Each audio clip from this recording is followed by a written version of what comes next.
साधी सिंपल अशी रुचकर रेसिपी आपण पाहणार आहोत, उकडपेंडी। तर चला तर मग बघूया। कढई घ्यायची, कढईमध्ये थोडंसं तेल टाकायचं आणि गव्हाचं पीठ टाकायचं। ते चांगलं खरपूस होईपर्यंत भाजायचं, चॉकलेटी कलर आला येईपर्यंत। ही हेल्दी पण रेसिपी आहे आणि चवीला पण छान लागते। आता भाजून झाल्यानंतर त्याला परातीमध्ये काढून घ्यायचं। त्याच कढईमध्ये थोडं तेल टाकायचं। तेलामध्ये मोहरी टाकायची। मोहरी तडतडली की त्याच्यामध्ये कढीपत्ता टाकायचा आणि शेंगदाणे टाकायचे। शेंगदाणे चांगले खरपूस भाजायचे। त्याच्यामध्ये हिरवी मिरची आणि कांदा टाकायचा, आवडीनुसार टाकायचा।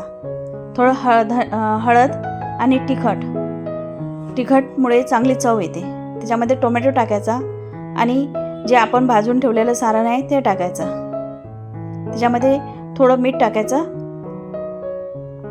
आणि चांगलं परतून घ्यायचं। पाणी टाकून मिक्स करून परतून घ्यायचं। झाली तयार आपली उकडपेंडी।